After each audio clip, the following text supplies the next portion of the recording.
Okay, విశ్లేషకుల అభిప్రాయం చూద్దాం. రామ్మోహన్ గారు, మొత్తానికి ఇక్కడ సీఎం కి స్వేచ్ఛ లేదు, మంత్రి పదవులు ఎవరికి కట్టబెట్టాలో కూడా హైకమాండ్ డిసైడ్ చేయాలి, వాళ్ళ పోర్ట్ఫోలియోస్ కూడా హైకమాండే డిసైడ్ చేసేటువంటి దుస్థితిలో తెలంగాణ ప్రభుత్వం ఈ రోజు ఉంది. రేవంత్ చేతగానితనం ఇది అని చెప్పేసి ప్రతిపక్షాలు అంటున్నాయి. అయితే ఓవరాల్ గా మీకేమనిపిస్తోంది? కేబినెట్ ఎక్స్పాన్షన్ చూస్తూ ఉంటే ఇక్కడ కాంగ్రెస్ హైకమాండ్ ముద్ర కనిపిస్తోందా, రేవంత్ రెడ్డి ముద్ర కనిపిస్తోందా మీకు? మీకు ప్యానల్ మిత్రులకు నమస్కారం. ఎప్పుడైనా జాతీయ పార్టీలకు కొన్ని పరిమితులు ఉంటాయి.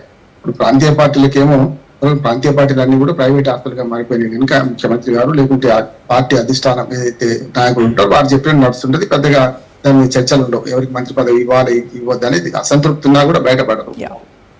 క్రమశిక్షణ గల పార్టీ కనుక దాంట్లో కూడా బయటపడతలేదు. కానీ బీజేపీ అయినా కాంగ్రెస్ అయినా జాతీయ పార్టీలు రెండు కొన్ని అవరోధాలు ఉంటాయి, కొన్ని అడ్వాంటేజెస్ ఉంటాయి, కొన్ని డిసడ్వాంటేజెస్ ఉంటాయి.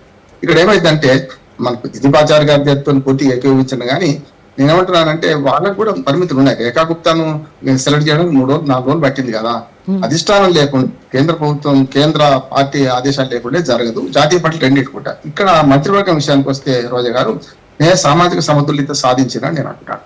ఈ 3తో మొన్నటి 3తో లేకపోతే ముందు లేకుండే ఈ 3తో మొత్తం 15 మంత్రివర్గంలో 15 మంది ఇంక్లూడింగ్ ముఖ్యమంత్రితో ఉంటే 8 పదవులు ఎస్సీ ఎస్టీ బీసీకి ఉన్నాయి కదా, చూసినాం కదా. ఎస్టీ ఏమో సీతక్క గారు ఉన్నారు, మిగతా 4 ఎస్సీ ఉన్నారు, 5 పోతే 3 బీసీలు వచ్చారు. యాక్చువల్ గా బీసీలకు ఇంకెక్కువ పదవులు ఇవ్వడానికి వీలేని పరిస్థితి. టికెట్లప్పుడు మాదిగలకు కానీ బీసీలకు కానీ అన్యాయం చేయడం వల్ల కాంగ్రెస్ పార్టీ ఇప్పుడు వాళ్ళు ఇద్దాం అనుకున్నా మొత్తం ఎన్నికైతే 6 ఎస్సీలు కదా మాదిగలలో. అది అంటే మొత్తం అన్ని పార్టీల్లో కలిపి 19 మంది ఎన్నిక ఎస్సీలు. కానీ మాదిగ కలుపుకుంటే వీళ్ళ దగ్గర ఉన్న ఎస్సీల సంఖ్య ఎంత తక్కువ కదా. కనుక మాట్లాడమంటే 6 ఉన్నారు. అంతేందుకు బీసీలు చూడండి, మొత్తం కాంగ్రెస్ పార్టీ నుంచి గెలిచింది 7 7లో 3 ఇచ్చినట్టే కదా, సాయంకాలం ఎక్కువ ఇచ్చినట్టే కదా. అంటే సామాజిక న్యాయం విషయానికి వస్తే 15 మందిలో 8 మంది సామాజిక వర్గాలు ఉంటే 7 4 రెడ్లు ఉన్నారు. సమస్య ఎక్కడ వచ్చిందంటే ఇప్పుడు రెడ్లను ఆపడానికి కారణం అదే. కాంగ్రెస్ పార్టీ అంటే రెడ్ల పార్టీ ముద్ర పడ్డది కనుక 4 రెడ్లు ఉన్నారు ఇంక్లూడింగ్ ముఖ్యమంత్రితో. మిగతా 3 ఒక వెలమ, ఒక బ్రాహ్మణ, ఒక కమ్మ 3 ఉన్నారు ఈ 15లో. కానీ ఉన్నంతలో మాత్రం 15లో సామాజిక న్యాయం ఈ మధ్యన అంటున్నారు కనుక, సామాజిక న్యాయం గురించి గట్టిగా అంటున్నారు కనుక మేమెంతో మాకంతా అనే పెరగడం వల్ల ఉన్నంతలో బాగానే జరిగింది. ఇక 3 ఆపడం అంటారా? అసలు యాక్చువల్ గా మంత్రివర్గం ఆపిన 3 కూడా ఎక్కువగా ఆశావాహులు ఉన్న వాళ్ళు రెడ్డీసే ఉన్నారు అనేది కదా. ఇప్పుడు ఎవరికి ఇస్తారు, ఎవరిని సంతృప్తి పరుస్తారు, ఎవరిని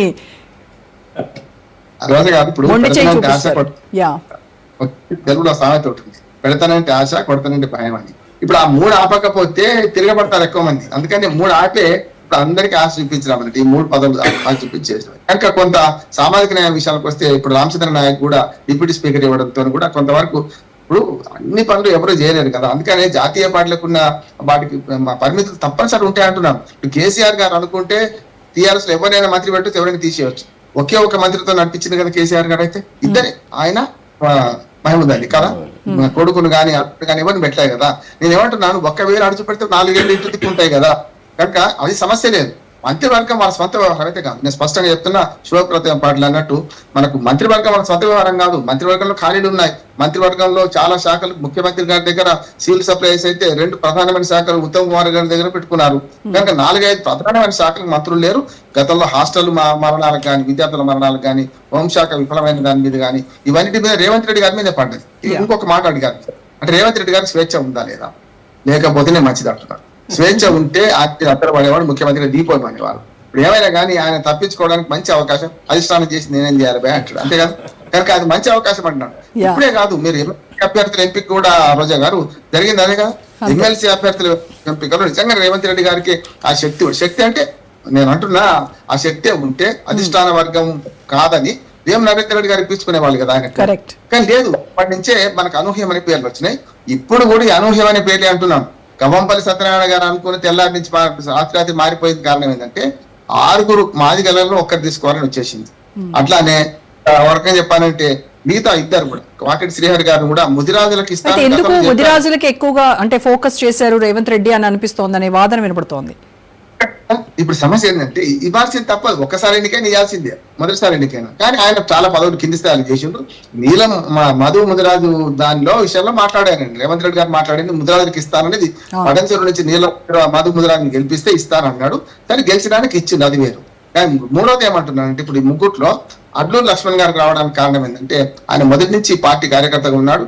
మీనాక్షి నటరాజన్ గారు ఈ మధ్యన కొంచెం పార్టీలో ఎవరెవరు 10 ఏళ్ళ నుంచి ఉన్నారు, తర్వాత 4 ఏళ్ళ నుంచి ఎవరు ఉన్నారు, 5 ఏళ్ళ నుంచి ఎవరు లెక్క ఇచ్చింది కదా. ఆ లెక్కన ఆమె జక్కిన లేకుండా లెక్క ప్రకారం నేను ఆర్టికల్ రాశాను ఆ మధ్యన. రేవంత్ రెడ్డి గారు అర్హుడు కాదు కదా, మీరు తెలంగాణ రాకముందు నుంచి ఎవరున్నారు కాంగ్రెస్ లో అంటే అప్పుడు ఏం చేసింది, దీన్ని టార్గెట్ మార్చింది. 2017 నుంచి అని ఓ లెక్క పెట్టింది. కానీ ఆమె తర్వాత మాత్రం గతంలో ఉన్న పొరపాటు జరుగుతున్నాయి, చాలా వరకు జరుగుతున్నాయి. ఇప్పుడు ఒకటి ఏంటంటే ఆశావాహులు ఎక్కువ మంది ఉన్నారు, పదవులు తక్కువనే ఉన్నాయి. ఇంకా 3 అట్లా పెట్టి ఈ 3 ఇప్పుడు నింపుతారని నేను అనుకుంటలేను. ఇంకో ఏడాది ఇట్లనే కాలయాపన చేస్తారు, సమస్య లేదు. వీళ్ళందరూ కూడా అధికార పార్టీ నుంచి నేను తిరుగుబాటు టీకప్పుల తుఫాను ఎందుకు ఉంటదంటే ఇవాళ అధికార పార్టీని విడిచిపెట్టి అయితే ఇళ్ళకి ఎవ్వరు పోరు. మళ్ళీ రంగారెడ్డి పోరు, కృష్ణరెడ్డి గారు పోరు. అంతేందుకు జీవన్ రెడ్డి గారు రోజు మంగళ పెట్టి ఆయన నొత్తున్నాం. ఆయన అక్కడ బీఆర్ఎస్ ఆయన చేర్చుకున్నారు. ఎలా లేస్తే ఆయన అనుచరులు హత్య చేయబడ్డారు. ఇవన్నీ భరించుకుంటే జీవన్ రెడ్డి గారు ఉంటున్నారు లేదా? కనుక రేపు ఈ అధికారం పోయేదాకా మేము మాట్లాడరు, అధికారం పోయేం చేస్తారు. అట్లాగే ఇంకొక మాట కూడా వస్తుంది, భౌగోళిక మనకు సమతుల్యత లేకుండా పోయింది. ఇప్పుడు సుమారు జనాభా మనకు రంగారెడ్డి హైదరాబాద్ జిల్లాలో ఉన్నారు. ఔటర్ రింగ్ రోడ్ లోపల అయితే 40% జనాభా ఉంటారు. కానీ మళ్ళీ రంగారెడ్డి గారు అనేది కరెక్టే కదా, కరెక్టే. కానీ ఏమైందంటే ఎట్లలో 3 గట్టిగా పోటీ పడుతున్నారు. కానీ ఎవరికి ఇచ్చినా కష్టమే. ఇంకోటి హామీల రాజకీయాలు కూడా ఉన్నాయి కదా. వివేక్ హామీ ఇచ్చారు, 45 ఇస్తే మంత్రి పదవి ఇస్తానని రాజగోపాల్ రెడ్డికి హామీ ఇచ్చారు.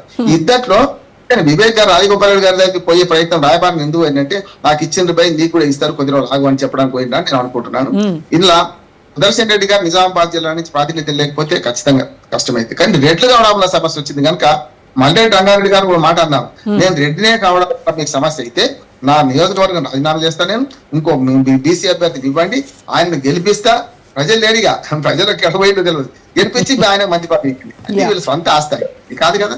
నేనేమంటున్నా, టికెట్లు ఇచ్చేటప్పుడే కొంచెం పొరపాటు చేసింది. బీసీలకు ఎక్కువ టికెట్లు ఇస్తే ఇంకో 10 పదవులు వచ్చేది కదా, 50% రావాలని.